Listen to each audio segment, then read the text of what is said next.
Reflexive pronouns.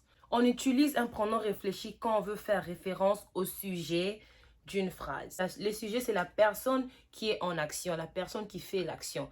Alors, si tu veux te référer à la personne qui fait l'action elle-même, tu vas utiliser les pronoms réfléchis. Par exemple, I am talking to myself. Je me réfère à moi-même parce que je parle à moi-même, ok? Si c'est lui-même qui parle à lui-même, je veux dire, he's talking to himself. Donc, c'est faire référence à soi. Donc, je parle à moi-même. Je le fais moi-même. I did it myself. Donc, c'est moi-même qui l'ai fait. Alors, ici, c'est vraiment facile. Nous avons la première personne, deuxième et troisième personne du singulier. Et nous avons la première, deuxième et troisième personne du pluriel. Premièrement, myself, c'est moi-même. Ok? Quand je parle de myself, c'est moi-même. Quand je parle de yourself, c'est toi-même. Himself, c'est lui-même. Herself, c'est elle-même. Itself, c'est lui-même ou elle-même. Donc, on peut parler de lui-même, elle-même. C'est neutre. Veut dire, tu peux utiliser ça pour une personne ou une chose. Ça s'est fait d'elle-même. It happened by itself. OK? It happened by itself. The animal runs by itself. L'animal court d'elle-même ou de lui-même. Là, c'est neutre. C'est itself. Et quand on parle de ourselves, c'est nous-mêmes. Yourselves, c'est vous-même.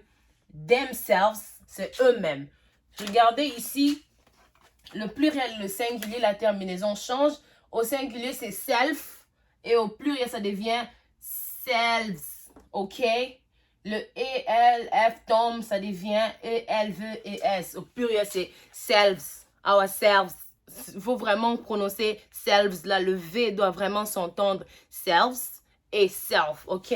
On a yourself, qui est toi-même. On a yourselves, qui est vous-même, ok?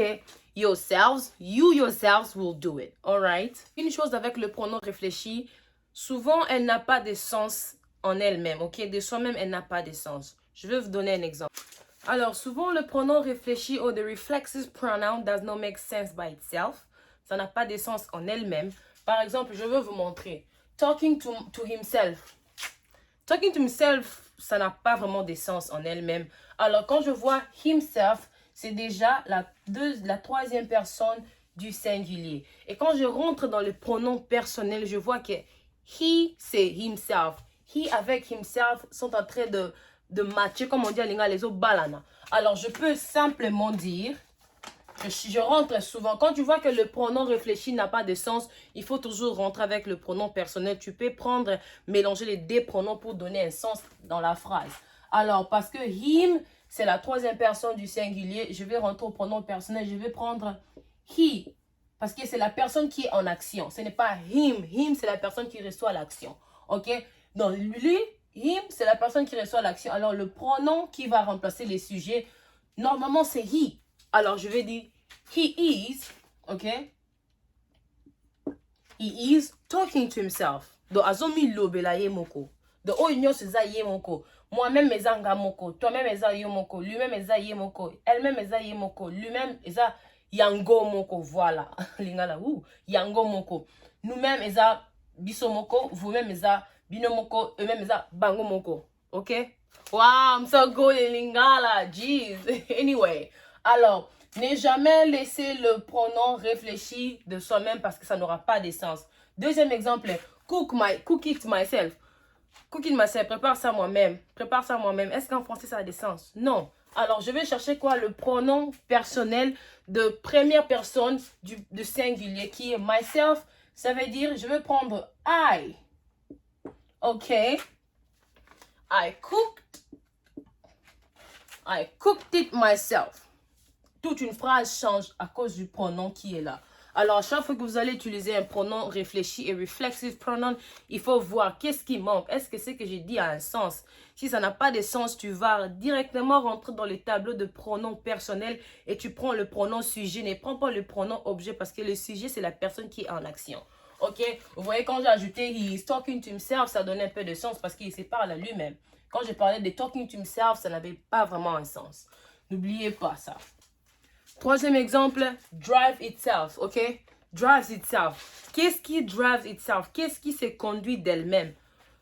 Ça n'a pas de sens, ok? Et je regarde itself. Itself, c'est quoi? C'est la troisième personne du singulier. Je rentre encore dans les pronoms personnels. Je cherche Qu'est-ce qui est dans le tableau, dans le pronom personnel? C'est it. Alors, je veux dire, it drives itself. OK? Maintenant, la phrase a un sens parce que il conduit toute seule. OK? Il conduit toute seule. It, là, c'est soit un objet, soit un animal ou soit une personne. Vous pouvez utiliser ça parce que c'est neutre. Alors, c'est vraiment ça la leçon d'aujourd'hui. C'était très court parce que c'est vraiment facile. OK? Si vous voulez utiliser ça et tu sens que myself, là, OK? Talking, quand tu dis talking to myself, où est le sujet? C'est qui est en action? Il faut te poser la question, c'est qui est en action? Quand tu sens qu'il y a personne en action, tu rentres au pronom personnel et tu cherches un pronom pour remplacer I am talking to myself parce que c'est toi qui es en action. Alors, c'était un peu ça pour le pronom réfléchi, reflexive pronoun. Allez-y, pratiquez. Cherchez comment vous allez pratiquer ces mots. Utilisez ces mots ici dans votre vie quotidienne. Vous n'allez pas apprendre l'anglais sur YouTube et rester là plaqué devant la télé. Vous devez chercher, si tu pars à l'école, au travail, à l'église, cherche comment tu vas appliquer tous ces mots ici pour que ça retienne, ça reste là en tête. OK? Et quand il faut construire une phrase, on a besoin du sujet, le verbe et les compléments. Le sujet, c'est toujours le pronom personnel, c'est I. I am doing it, c'est toi qui es en action. Le verbe ici, c'est cook. Et ici, le complément, c'est myself. C'est la personne qui complète, la personne qui est en action ou la chose qui est en action. Alors, toujours avoir un sujet quand vous construisez une phrase, le verbe qui est au milieu et les compléments, ça peut être un pronom, un adverbe, un adjectif, ça dépend. Mais quand j'ai seulement un sujet, un verbe, I cook. I cook what? OK? C'est que ça veut dire qu'il y a un complément qui manque, il y a une chose qui manque là. Alors, très important. Sujet, verbe, complément. Alors, à la prochaine. Que Dieu vous bénisse.